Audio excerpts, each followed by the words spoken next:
create a culture of more listening, and then once they feel they're being listened to, there is more openness to potentially also discuss the sexual issues. Does that make sense, Rick? Rick, are you there? Or I'm sorry, Ken. Ken? Yeah, sorry, that was a question that I forwarded from Ken, so I'll let Ken respond. Can you hear me? Yes. Oh, okay. Yeah, the thing I was wondering about is that sometimes cancer can be used as an excuse to end a relationship, Yes. or cancer can act as a magnifying glass to really emphasize some of the bad parts of a union or a couple's life. Yes. And a question that I had Barbara was whether or not, in all seriousness, do you ever recommend separation? You know, because there are some people that just refuse to, you know, talk about this, to discuss this, because way of thinking, this is not the major issue. The major issue is something else, and quite possibly that's why they don't want to discuss it. That's true, Ken. What can happen is that a general guideline is the problems that were there before cancer are still there after it occurs. So cancer just adds another burden on the relationship, and it may be the best for the people to separate. We've never recommended it because what happens usually in the case of a cancer or any trauma is that both partners begin to realize what they found attractive or admirable in the other partner. Also, we would, you know, it is not our place to recommend a separation. That is a conclusion that the couple needs to come to themselves. It's not something that some third party should make for them.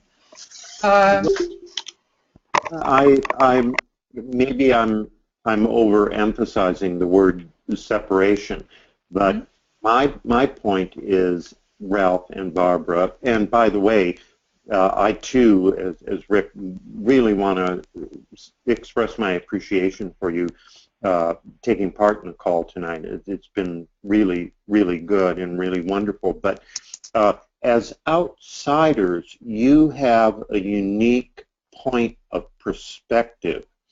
You can see things, I imagine, that many couples who come to you do not or cannot see. That's true. That kind of fed into my, you know, I'm sure that you make recommendations. Well, I'm the wacky one in the group, and I'll be the first to admit that. My mindset said, well, if Ralph and Barbara are going to suggest new things to do and different things to do because they see them and the couple doesn't, why don't they and why can't they see that the couple doesn't have much of a future together because one or the other or both don't want to work at saving the relationship? But you know, in the course of a counseling session, I think that becomes very apparent to the couple too. So it doesn't require us as counselors to sit there and say, "Hey, you guys, we separate," you know. Okay. But you're right. Some couples are not meant to be together. Yeah, and one of the things that we try to do is that during the discussions during the session and the homework we give them, the partners come face to face with what they like in the other and what they don't like in the other as well. And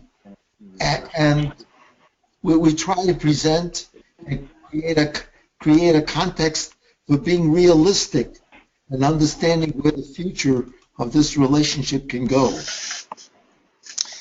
Yeah. Well, thank you. I'm sure you've got lots of other questions, so please go on to them and see what the other men have asked. Yeah, all right, but thank you both very much. By the way, feel free. This is Rick. Do you have other questions that you would still like to answer? Because we are pretty close to the end, but I'm sure we can extend for a couple of minutes if there are questions out there. Yeah, there's one other question here that says, why isn't a team approach taken to this issue? It seems as if doctors will diagnose your cancer but not give you information about on this important part of your life. Physical teachers, cooking teachers, and mental health teachers, for example. And we are so on that same page, and we're out there educating doctors, educating medical students, and educating the mental health community, because we have this huge disconnect where the doctors don't understand what's happening psychological to a couple, and the psychologists don't understand what the effects of the cancer treatment are. So there's still a long way to go. We're seeing some progress, and some of the cancer centers are having sexuality therapists and counselors now as part of their practices, but we still have a long way to go. And what's equally important is the fact that we have to recognize, the doctors and the clinical staff are pressed for time. Many of them are embarrassed to discuss sex. Many of the patients and their partners are embarrassed to discuss sex. And the doctors or clinical staff realize they don't know enough. Yeah, and they don't know what to recommend should a problem come up. But my pet peeve is they don't tell you in advance what the sexual side effects are, and there's no excuse for that. Yeah, and by the way, we're going to have to cut off in a couple of seconds, so we will recommend again and strongly support anybody who is interested with questions or just want to have a chat. Yeah, reach out to us. Call us. You've got our phone number there. The numbers is up 24/7. We may not be, but the number's up. We'll certainly get back to you if you leave us your number. And let me just repeat that number in case anybody hasn't downloaded the slides. The number to reach out to Ralph and Barbara is 301-983-9702.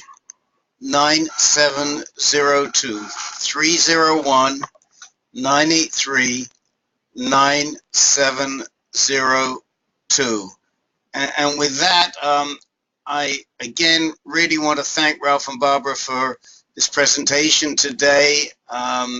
Just wonderfully helpful. The slides will stay up on the Reluctant Brotherhood website. For those of you, if any of you have not yet visited our website, please do so, www.thereluctantbrotherhood.org, and you will find out how to join our regular calls. We will be doing more of these joint sessions that we open up to everybody on various other topics. This was the first one. And again, thank you so much, Ralph and Barbara, and thanks to everybody who's been listening. And with that, good night to everybody. Good night, and thanks for inviting us. Bye. Bye. Night, night. Good night. Night. Night.